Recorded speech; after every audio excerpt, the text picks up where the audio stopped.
Welcome to the Maine Money Show, where Wall Street meets Main Street. My name is Cynthia DeFazio, joined today by Jordan Main. He is president of the Maine Financial Group, as well as Adam Freund, CRC, which is Certified Retirement Counselor. To our viewers at home, this is a very special episode. We're going to be talking about real estate in today's show and how your largest investment fits into your retirement plan overall. So stay tuned. If you own real estate or you're thinking about it, we're going to talk about how it falls in line with retirement planning. Jordan, how are you today? Oh, I'm great. Happy to be here. How are you, Cynthia? Fantastic. Thank you for asking. And I love that jacket. Yeah. It's very bright. It's very bright. Beautiful. Did you go to Michigan State? I did. Well, so did I. Green and white. Green and white. Green's my favorite color, so I absolutely love it. And Adam, how are you? I'm fantastic. Did you expect anything else from me? No, because you are always happy. In fact, a little birdie told me that you used to do improv in Chicago. Is this true? That is true. And which birdie told you that? It was a little one, Tweety Bird. It was written down here in the script. Tiny. Yes, I did 2 years of improvisational theater in Chicago. Now, Jordan always thinks that I was a stand-up comedian. That's not what I did. I was sketch comedy. Think of Second City, The Groundlings, that type of stuff. So Saturday Night Live. Saturday Night Live is a great example, although that's not improv, but yes. I love it. So being able to think quickly on your feet and reacting and delivering something humorous like you do every week on the show. I try. You do. We need a studio audience. That way I would know for Yes. sure that we're making people laugh. Yeah, we have people clapping in the back. Yeah, exactly. Cue the clap. I love that. So this is a very interesting show because obviously talking about real estate and how that plays into someone's overall retirement plan.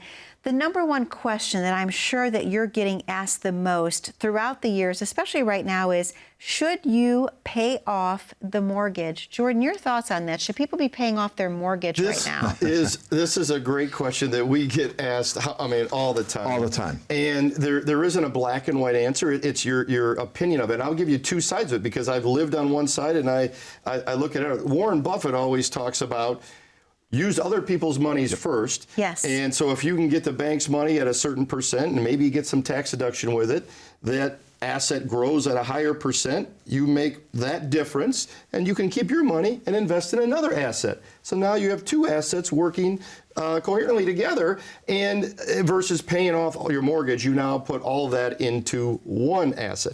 On the flip side, I grew up with parents that were school teachers. School teachers are very conservative financially, live in the same house till you pass away, pay everything off, don't owe anything type of thing. So I understand both sides of that argument, yes. But the theory of finance would say don't pay off your mortgage. It's good debt to have, whereas other debt might be bad debt to have. Like credit cards, worst debt to have. Yes. Very, very, very high interest rates. They are. It doesn't make sense, especially if you refinanced a few years ago and you have the 2.8% or 3% Yes.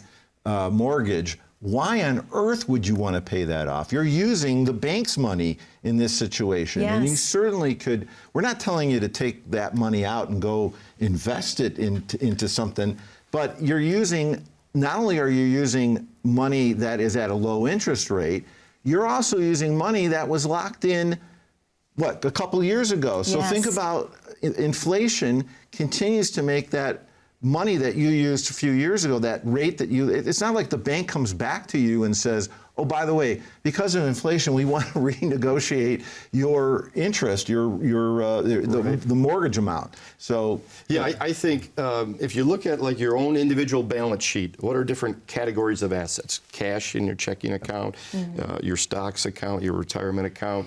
Your house is an asset. So by paying off the mortgage, you're just moving money out of your left pocket to pay off the right pocket. And again, you're consolidating to having just one net asset. It's better to have two working, assuming that all those other factors are correct, meaning the interest rate makes sense, you're getting a tax deduction for it, the asset is outperforming what that cost is, so you're profiting. So there are a lot of things that go into it. Every person's situation is different. So the importance of building equity. Yes. I'm just going to say for the viewers out there, this woman over here, what most people don't realize is that besides being a very successful consumer advocate, She's also a very successful realtor. So this is an area that she also is an expert in, down in North Carolina. Yes, that is correct, Adam. North Carolina. Yes. And so what are you seeing in terms of, I mean, obviously the interest rates have gone up. Yes. Which makes housing, I don't know, less affordable, but yet you have a lot of inventory or not? So that's a very interesting question. So obviously we had limited inventory for a long time. I don't know if Michigan experienced the same, but now there's more of an influx of more homes coming to the market. We typically see that a lot during this time of year because you're getting ready to go back to school, and a lot of times empty nesters will put their home on the market. They're getting ready to move. So it's a very interesting dichotomy. A lot of people feel like they don't want to lose that low interest rate, and yet they're in a position where they want to right size. So they want to go into more of a one-level living. And so it's an interesting dichotomy, if you will, just to see where people are. But we have more inventory now than in the past. Yeah, and don't get us wrong. We're not saying that it's not, to use your term, you shouldn't right size. In other words, the kids have moved out, the house is too big to take care of. Certainly you have built up equity, we would hope, over that period of time, in which case then we have to take a look at the plan that we come up with and make sure that by taking that money out, you don't want to necessarily sink it into the next investment that you make in real estate either. Again, using other people's money, as long as it's affordable, and believe me, folks, even though the interest rate might be higher now, it's still not what it was. I mean, we all can remember what it was. Well, maybe not you. We can all remember what it was in the 80s and even into the 90s where we had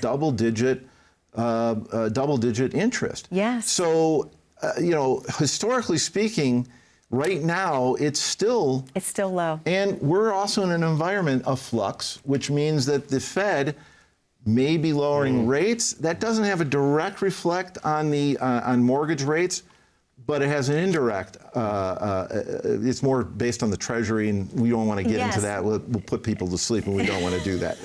But so there is a right time for everything, and we certainly are not saying don't downsize. Yes. Or right size. I should Yes, say. but just make sure it's the right fit for you with your situation that you're currently in. And I couldn't agree more by holding on to that lower interest rate, because why not? Right. Why would you want to give it up unless you absolutely had to? We get people in all the time that want to pay it off. Well, how about the thing that really blows up our minds up is they want to take money out of a retirement account to pay off their mortgage. Yes. That's a taxable event. Yep. Just to go put it into an asset that you already have that's growing. Yes. So retirement accounts are not meant to buy capital assets. No. They are meant to replace your income. Big mistake we see in retirement is people trying to, when they retire, I'm going to buy a new car, a new house, using your retirement account, because you have to pull out X amount or more to cover the taxes. Absolutely. And what about, this is a totally different topic, but people that are borrowing from their 401ks to pay off credit card bills, speaking of just everything that we're going through right now in the economy.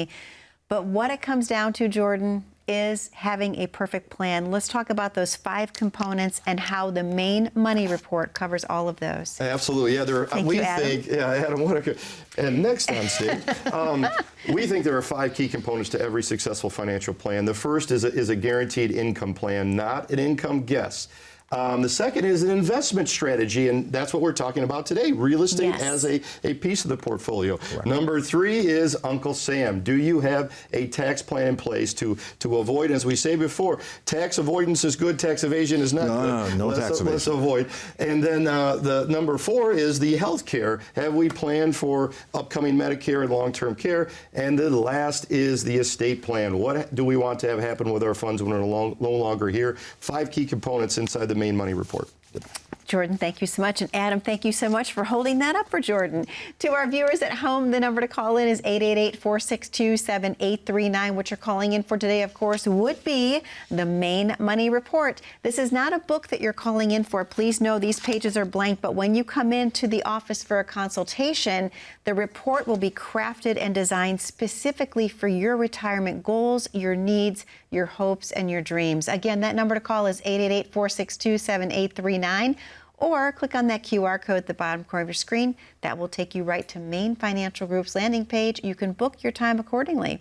We're going to take a very short commercial break here on the Main Money Show. Don't go anywhere. We're talking all about real estate in your retirement plan. Stay tuned.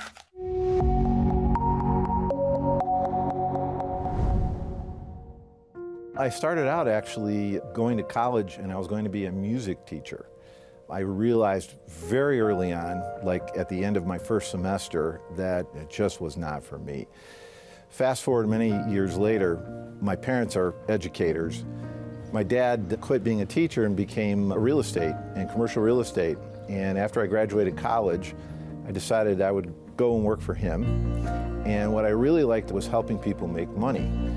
And I realized that that was more my calling than actually selling real estate. So I ended up getting into the financial advising world. It was a big jump, but it was the fact that I was going to be helping people rather than selling people.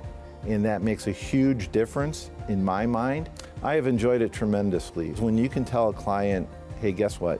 You can retire. It's one of the best days of my life right there. It's not about my goals. It's not about my office's goals. It's about their goals. It's their money. We need to educate them in order for them to continue to live in a manner of which they become accustomed. Selling is terrible.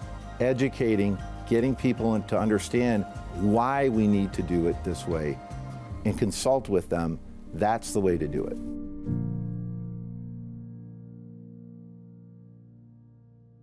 Welcome back to the Main Money Show, where Wall Street meets Main Street. My name is Cynthia DeFazio, joined today by Jordan Main, president of Main Financial Group, as well as Adam Freund. He is CRC, Certified Retirement Counselor at Main Financial Group. And we're talking all about real estate today and how that fits into your overall retirement plan.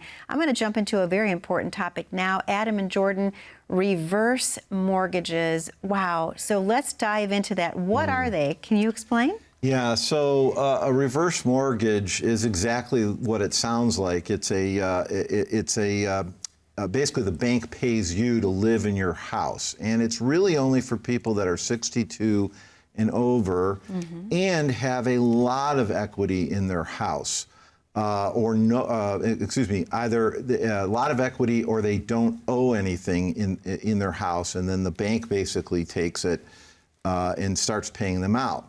The issue that we've always had with these is they tend to prey on people who are older, obviously 62 and over. Wait a minute, is Tom Selleck walking out right now? Yeah, well, that was the other thing. Coming in. The mustache, where is he? Yeah, exactly. I love Tom Selleck just like everybody in Detroit Magnum does. PI. Magnum PI and the Blue, whatever that other show he's on. But he's a higher actor, and obviously he's being paid to tell you that they're good. But the issue that we've always had with them is that people can lose their houses over this. And it doesn't get rid of the taxes, the property taxes that are owed. It doesn't get rid of the insurance that you still owe on it. And every time more money you take out, there's a lot of fees involved in it, and there's a lot of interest that they're charging you. And by the time that person passes away, there may be little, if no equity left in the house for the kids. Now, they are taking on a risk. The bank is taking on a risk that the person continues to live beyond a certain point, in which case the house could be under. But at that point, that's the bank's issue, not the people, not the heirs. But you've had issues too in North Carolina. We have, and what it comes down to is that people aren't properly educated about what a reverse mortgage is. Again, if something sounds too good to be true, it probably is, and that's my personal opinion. I'm not guiding you in either direction. This is what the fiduciaries are for here on the show. But what happens is if you fail to understand a product and you think that it's a benefit to you and that all of the taxes go away, like we talked about property taxes, you can have an experience where you actually lose your home. And we've had that happen to actually a very close friend of ours whose father had one. And at the time, she didn't fully understand what it was. She thought it was a great thing. Well, he lost his home. He went into foreclosure. So he ended up having to move in with my friend. And it was so sad to see that situation happen because it could have been avoided if one thing was done, proper education, and there was a failure to properly educate the consumer.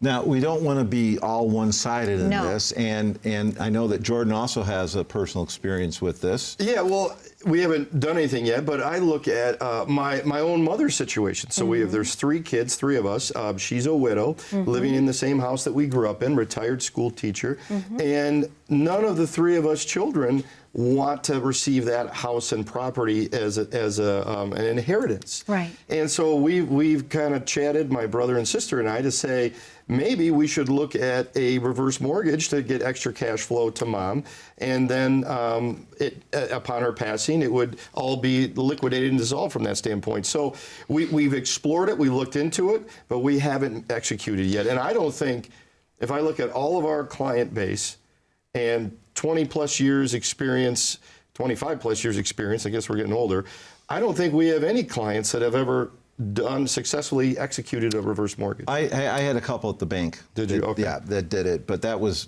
quite some time So I think ago. the point is, it's a very finite, a very small amount of people that it actually makes sense for. But Yes. for full disclosure, it could make sense for the right people. Correct, Yes. and even though we're talking heads too on TV like Tom Selleck, we're not being paid to do this. Nope. But the fact of the matter is, we can't put everybody into one category, right?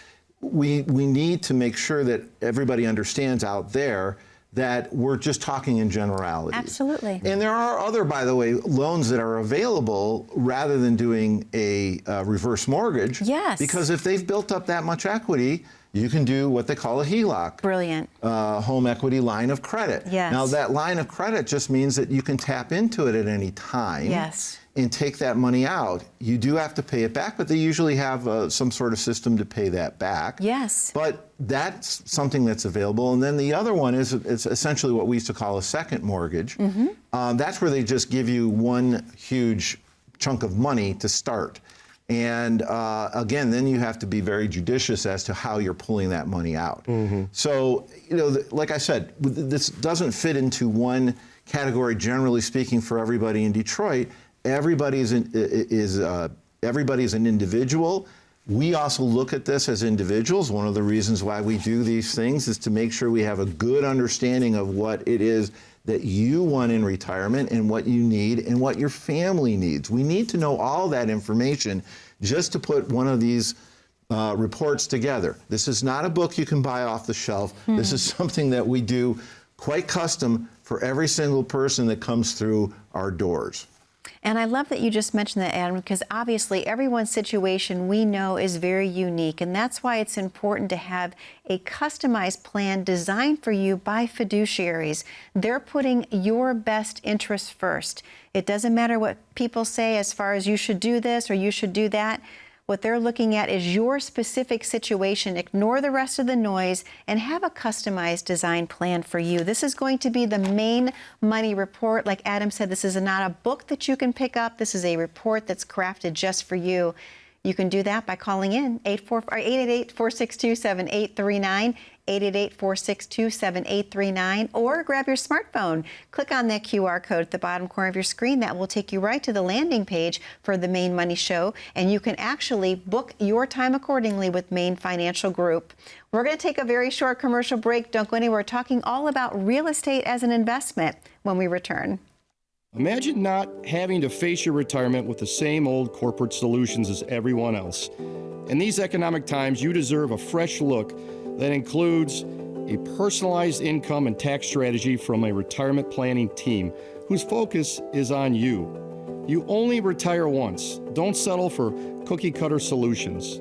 You deserve a customized retirement plan that we call the Maine Money Report. It all starts with a first meeting. To schedule yours, call the number you see here.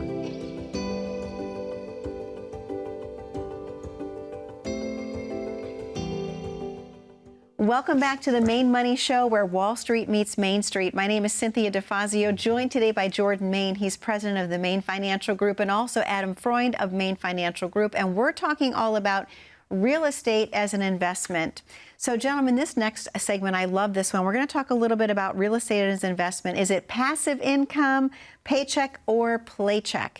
What do most people think about when they're talking about adding real estate to their investment portfolio overall in retirement? Well, I think there are two ways that they look at it. Either real estate is a growth component, so the value of the home or the condo or what have you is going to grow, and they're building equity that way.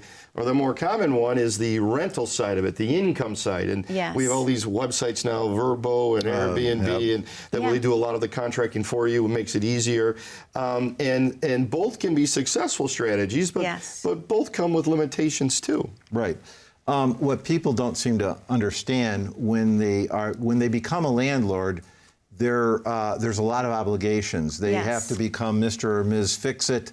They get the call in the middle of the night that the plumbing isn't working. Plus, there's still the taxes that they're paying for on the house.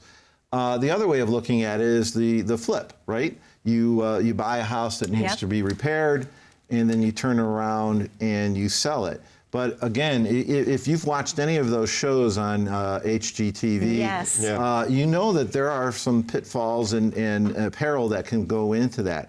Now, I have to say that I come from a real estate family. We've always been the Shermanator. We've talked about him before. We've always been a real estate. Wait a minute, we need to make a guest appearance of him next one of these shows. We'll fly him out here. And ladies and gentlemen, the Shermanator. That would be awesome. We've done investing all of, as far as I can remember, all of our life. And I had to talk real estate around the dinner table in order to even get into the conversation. There's a time and place for that. But people think that real estate outdoes regular investing, stock market investing. So you have, you know the stats on that? I do. Okay. And a colleague just shared it in the back with us, but the stock market in the last 25 years, I think he's talking about the S&P 500. Yes, he is. Has returned over 1,300%. Cynthia, in that same time, in general, America's real estate market, how much has it returned, do you think? Ooh, that's a great question. I feel like we should cue that up with music. The answer is 300. Wow. So 300 versus 1,300. So the argument is that over time the stock market will outperform real estate. But the benefits of tax deductibility with the rentals and some passive income. But I think it's very important that this should not be considered as your paycheck in retirement, more of your playcheck. Right. And what do I mean by that? Two things that we see commonly done or mistakes in retirement is that people either try to get income from either the dividend strategy or the real estate rental strategy versus guaranteed sources of income.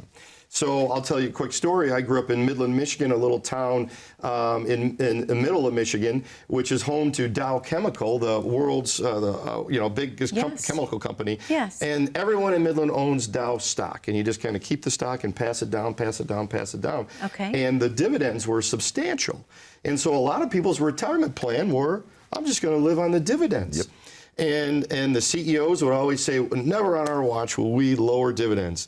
Well, then we had the 2008, 2009 situation, and the dividend lowered once, and then they completely missed a dividend at one point. Right. So all of a sudden, what people were living on and thought was guaranteed income, this dividend strategy was blown up in their face. Wow. And same thing with real estate. We have liquidity issues with real estate. Yes. And people that are trying to live off that passive income, what if their tenant moves out? Yep. What if there's a hurricane in Florida and we've got to redo the house for a year with tornado. A flood? So it can be a wonderful piece to that investment portfolio strategy, but with an asterisk to make sure you plan for all the downsides. Yes. There's another area that I think we should also bring up, and that is REITs. Yes. Real Estate Investment Trust. Now, a real estate investment trust essentially is a private. There's a difference. There's private and public REITs. Private REITs, which we see this all the time. The issue that we have with private REITs is they have the non-liquidity to them. Now, a REIT, a real estate investment trust, is supposed to pass on about 90% of its intake to the end user and the 10% is used to maintain whatever the properties are in this big portfolio. The issue is they're not liquid. They'll offer you to buy you out, but it's usually at pennies on the dollar. I mean, you're talking like, if you put 100,000 and they might let you buy it out for 25,000 or something to that effect. We don't particularly like those. Now, there are some public REITs out there. The REITs are, I hate to use that analogy, but a lot like those timeshares that people get roped into. Yes. And there's ongoing costs with those timeshares, not the REITs, but trying to get your money out of them, especially if they're not publicly traded. If they're a private REIT, we've had several clients that have come in that we've inherited these things, and we have to sit on them until they're made an offer that is reasonable and not pennies on the dollar. Yes. Right, and that's the key. The public REITs we don't have a problem with. We do more than just. We're both not only fiduciaries. We're what we call License 65, so we deal with managed accounts. And in a lot of our managed accounts, you'll see REITs, you'll see private equities, you'll see hedge funds, but all those are, if you need to get out quickly, you can get out. Private REITs, they just stick in there, and honest to goodness, I don't remember ever seeing a private REIT in any of the clients that we've been dealing with have come to fruition yet. In other words, have actually run its course. Yeah, exactly. Have done what they were promised to do. Yeah. The other issue I want to talk about, and I wrote it down, we talked about how it compares to stock market investing. And I think, again, what people don't seem to understand is that amount of money that you're sitting on in your house, we call that debt equity. It's equity, yes, it's there, but the only way for you to get out of it is either, well, you could do a reverse mortgage, you could do a home equity that has interest rate, or you can downsize, or right size. You can right size and pull that money out. But just to sit on it as it continues to rise and get, worth more money, that's not a retirement plan. Right. And I think that's the message here, is that real estate is great for your investment portfolio and even in retirement, but it should not be relied on as a crucial or a critical piece of your retirement plan. It falls into the overall plan if it's right for that person. Correct. Jordan, thank you so much. Adam, thank you. For the viewers at home, that number to call is 888-462-7839. What you're calling in for today, of course, is the Main Money Report. This is all about your retirement plan. This is customized just for you. No obligation, completely complimentary. 888-462-7839. Be safe, be happy, be blessed. We'll see you back 1 week from today on the Main Money Show, where Wall Street meets Main Street.